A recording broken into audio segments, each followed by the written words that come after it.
Hello vinyl community, this is Mike with TCAT's Deep Vinyl Tracks.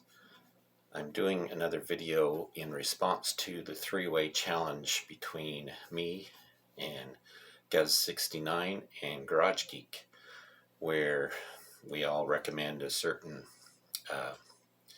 album that might be out of the other people's wheelhouse or something we normally wouldn't listen to.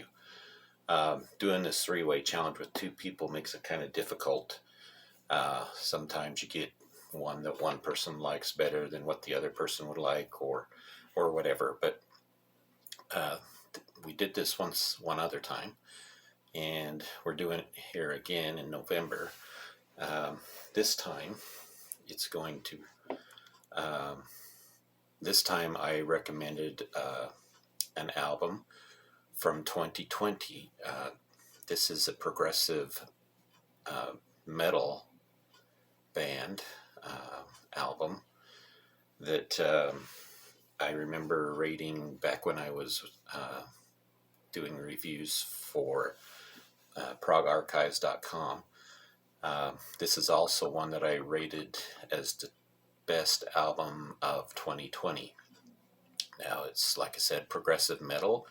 It's a bit on the very heavy and harsh side, and I'm going to show you a picture of it because I don't have a physical copy. It's only available now digitally on Bandcamp. So anyway, I'm going to flip the phone around and hopefully you can see this. It's a band called the Reticent, and the album is called the Oubliette. I'm not sure if I'm pronouncing that right. There you can see the album cover. Hopefully that came through okay. I thought I would be able to flip the camera around, but apparently you can't do that once you're recording. So this particular album has got 7 tracks, and they're called stages, 7 different stages. Like I said, it's progressive metal. There's clean vocals, and there's quite harsh vocals on it too, but it all has to do with the concept, and that's what makes this particular album very interesting. It's very well done, very well composed. The entire album is about an emotional journey into the 7 stages of Alzheimer's disease. So it's a very touching album, even though it's heavy progressive metal. It's one that will definitely affect your emotions, and may be a little tough to listen to, not musically, but emotionally, because let me tell you, it hits the problem right on the head. But anyway, I challenged both Guz69 and Garage Geek to listen to this particular album. It's probably more out of Garage Geek's wheelhouse, even though he's been listening to a lot more heavy metal bands lately from other challenges that he's doing. Guz69 will probably feel a little more at home with this one, but you can watch their videos. They should be uploading those, or probably already have. I'm a little late getting to it on this Saturday night, but so I'm going to discuss the albums they challenged me to listen to. First, Guz69 challenged us to listen to a band called, or a project called, Bohren and Der Club of Gore. And the album is called Piano Nights from 2014. Now, I've never even heard of this band before this challenge. Apparently, one of the people that come from it came from another band that played pretty much exclusively extreme metal, grindcore, hardcore, death and doom metal. However, this new project that they put together is nothing like that. This is more of a doom jazz is what they call it. It's interesting music. I really enjoyed it. It has all the aspects of jazz, all jazz chords, improvisation, but it's very I don't know if I'd use the word ambient. It's not really ambient, but it's very, very slow moving. And it's very, like it says, doomy sounding, making it doom jazz. Anyway, the lineup is Christopher Closer on saxophones, Fender Rhodes piano and vibraphones, Morton Gass on organ, mellotron piano, baritone guitar, Thorsten Benning on drums, Robin Roddenberg on double bass, and like I said, it's very doom-ridden jazz music, and the titles, to make things even more difficult for me to talk about the titles individually, is they're all in German, so I have no idea what the pronunciations are. So anyway, the album has a total of 9 tracks, and like I said, they're very ambient and slow moving.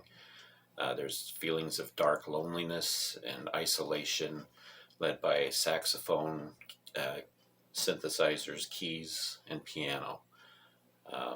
It crawls along often at a snail's pace, a very slow rhythm, and it uses a slow hi-hat rhythms very often, soft sax, throbbing bass, and led mostly by extended synth notes, almost to the point of a slow drone, but not really a slow drone at the same time, interestingly enough. Slow piano, vibraphone melodies are pretty much all the way through this particular album, and none of the music is in no hurry whatsoever. It's very atmospheric and ambient, but there's an authentic jazz use of jazz in this, from jazz chords and melodies that are built upon these jazz chords. No doubting at all that this is 100% jazz music and got all of the jazz aspects. You feel like you're walking into the darkest jazz bar in the world when you listen to this. It's got some great music. I really enjoyed this. I would probably, if out of 5 stars, rate it somewhere between 3.5 and 4 stars.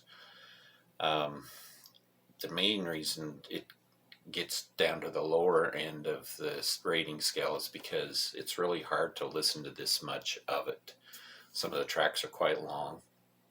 It sounds really good at first and probably 3/4 of the way through the album, but then it almost starts to drag on you a little bit. But that may also change with repeated listenings. So that's Guz 69's recommendation for us. Garage Geek recommended to me and Guz 69 something that's out of our wheelhouse, and that is an artist by the name of Blossom Dearie. Blossom Dearie lived between 1924 and 2009 is when she passed away. She became famous through Dave Garroway, who did the Today Show way back when. And he often featured her on his show because he really liked her. He liked her style, he liked her voice, he was just a huge fan. So Blossom Dearie is a jazz vocalist. She's on vocals and piano. On this particular album that he wanted us to listen to, it's called Once Upon a Summertime and was released in 1958 on Verve Records. Like I said, Blossom Dearie does vocals and piano. Ray Brown does double bass. He played for Oscar Peterson, Ella Fitzgerald, and the Modern Jazz Quartet.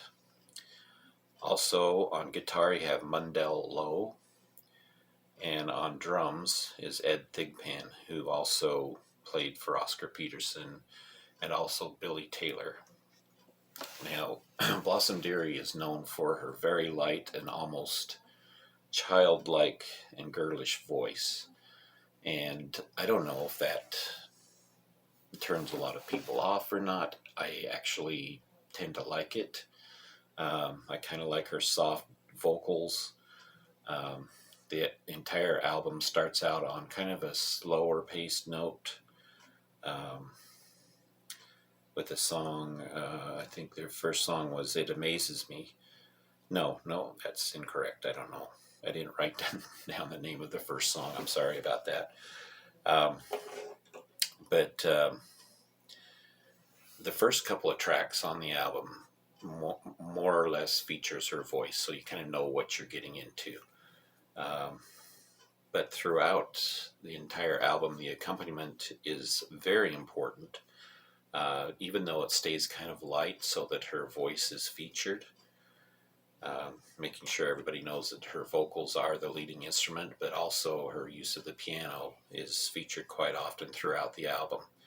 Now, I was going to mention the song It Amazes Me. This is one that actually gives the piano a chance to be featured with its kind of laid-back, slow-moving tempo of this particular song.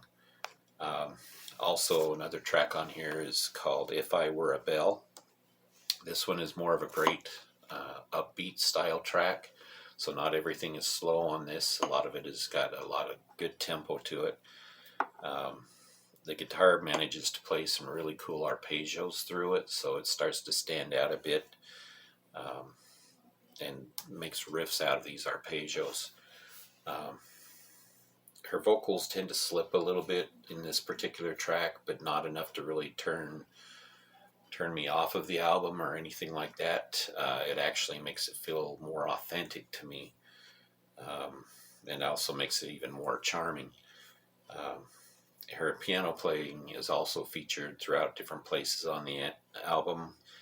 She's actually a great pianist, very good at jazz improvisation, and she's got a very capable band backing her up on this too.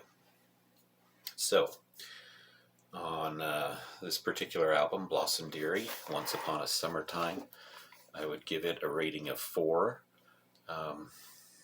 The reason why I give it a 4 is it's very well done. Even though it was released in 1958, the recording is great, at least on the version of it that I heard.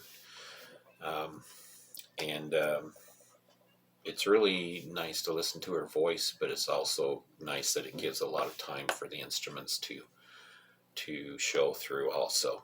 So, 2 great albums. I really enjoyed both of them. I think Guz 69's choice is a little tougher to listen to for an extended period of time, but it's still very enjoyable. And like I said, with more listens, it probably become a lot more enjoyable even then. So there they are, 2 great albums, and I'd like to thank both Guz 69 and Garage Geek for inviting me along with this particular challenge, and hopefully again next month we will do another one.